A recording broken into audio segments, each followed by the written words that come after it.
Praise God, family. How have you been? I'm well. Jesus is Lord in my life, and I'm born again. I'm Faith Caroli Clement, and I welcome you all to this YouTube channel. And if you have not subscribed, please subscribe and click the notification bell so that you'll be notified every time that we upload a new video. Today's topic is that people are doors, and people can be doors either positively or negatively. The reason why I want us to talk about this topic is that it's because I want us to be careful on who we allow into our lives, because not everyone who knock on your door should be allowed in your life, in your spirit, in your home, or your destiny, because people don't just carry bags and gifts and their items as they come to your life. They carry altars, atmospheres, and assignments. And just as a house has a physical door, as human beings have a spiritual door. And when you open your door to someone, you are not just offering physical help, you are offering access. And whatever is on that person's life can begin to influence your own life. The reason as to why I'm talking about this topic is because I have been a victim twice. And the first incident happened before I got married. There is this lady that we welcomed at my parents' place because we thought she was a believer. She loved God. By the physical appearance and the things that she was doing, we were convinced that this person truly loves God. She could fast like every month she could fast for 3 weeks. She was always on keshas, church services. She would always hang out with pastors, other believers. So we thought she's a good lady. But after some time, we realized that she was not who we thought she was. Why? Because there is this day that she accidentally sent a message to my mom talking bad things about us, and they were all lies. She was sending this message to another person to gossip about my mother and us, but the message accidentally went to my mother. It's like God wanted to show us the kind of a person we are living with. And also, I found out that this was a lady who was struggling with masturbation, sexual sins, clubbing, and such. So, and she was also a diviner. She used to be visited by dead people. Like, she had very weird story. And after some time, she left. Now, this is the problem. That time, my sister and I never lived in our parents' place. We were at work. But after some time, we went back to live with our parents. This lady used to sleep in our bedroom, my sisters and I. And after she left, whenever we would try to sleep on that room, we were really beaten. Like, hey, we started being beaten. You are beaten and you cannot see the person who is beating you. There are other people who are trying to rape you whenever you try to sleep. And ghosts were appearing, and like, hey, it was disastrous. There is also this day that somebody pulled me from my bed and I fell down. It is only God that rescued my life. The other incident happened after I got married. So there is this lady that I employed as a house help.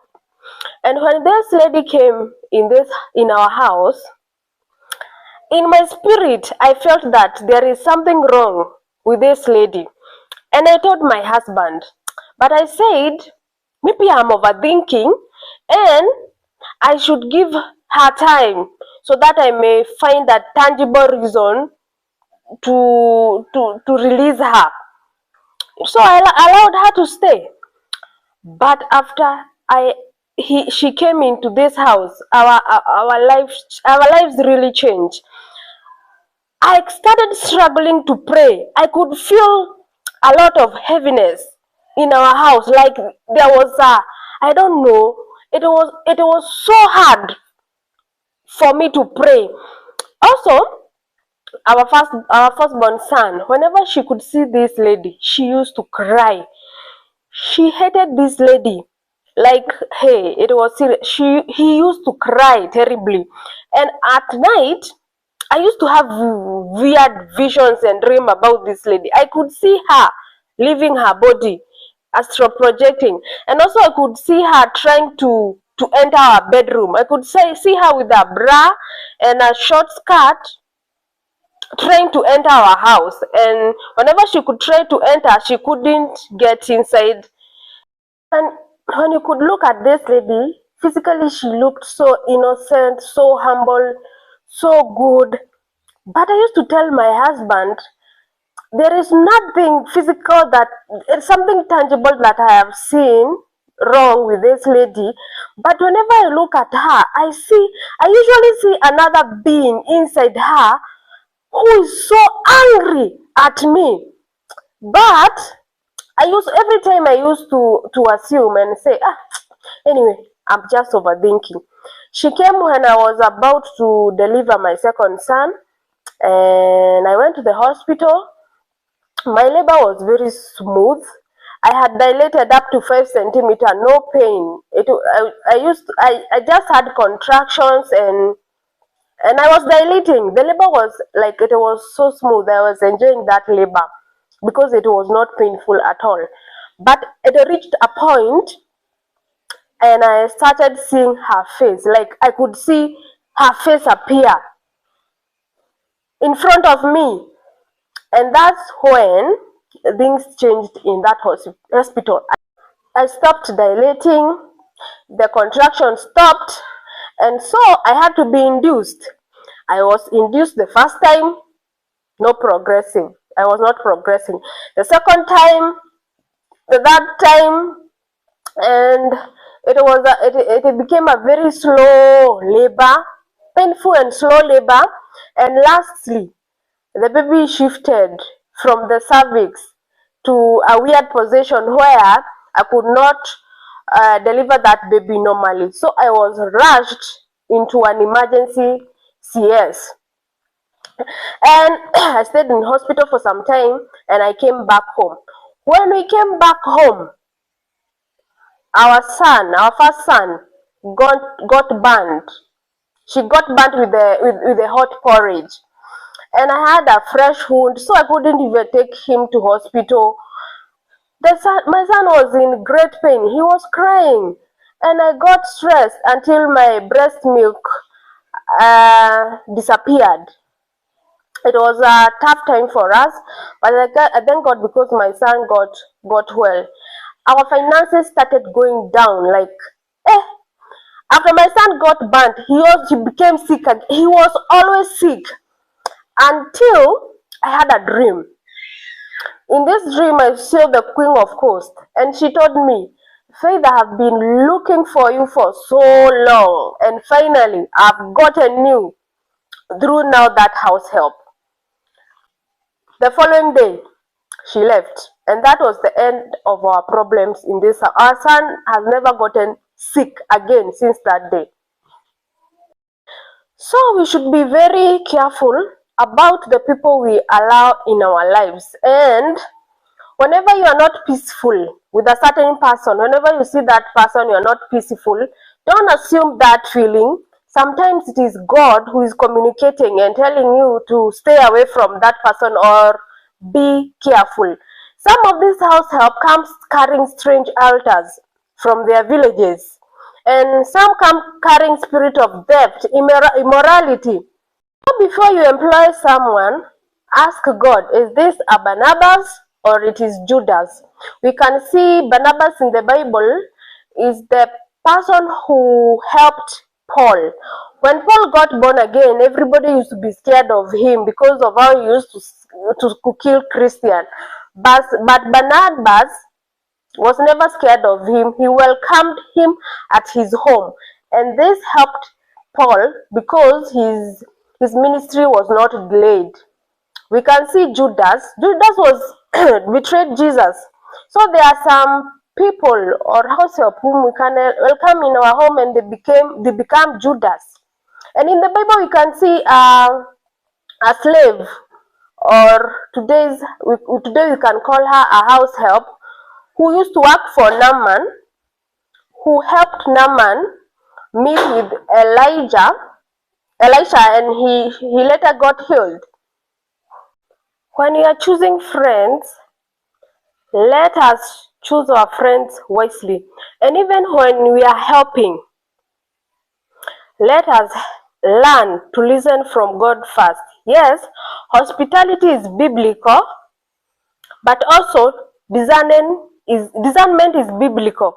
You might help the wrong person. You might be having the right intentions of helping a certain person, but you end up being getting into problems. So let us have the spirit of discernment. You might help somebody who is undergoing consequences of the bad things that they did in the past, or someone who is undergoing God's trial. Sometimes the enemy can use the tool of mercy. So let us know who to help and who not to help. Let us choose our tenants and our business partners wisely, because anyone who shares your space shares your atmosphere. If your shop is next to someone who is using charms or selling charms, the spirit might affect your customers. And also, if you are living with somebody who you offer sacrifices at night, definitely that will affect you. So the key thing is let us have the spirit of discernment. These are the signs that our wrong door has entered. Number one is sudden heaviness when they enter the house. Like they come carrying this demonic atmosphere, and there is this great heaviness. Like the way I felt when this house help came. Don't assume it. Number two is arguments start only after they have visited. Maybe you used to be very peaceful in that home with your spouse or with your children. Then after this person come, there is a lot of arguments, disagreements. You should know that there is something. These people carries a demonic atmosphere.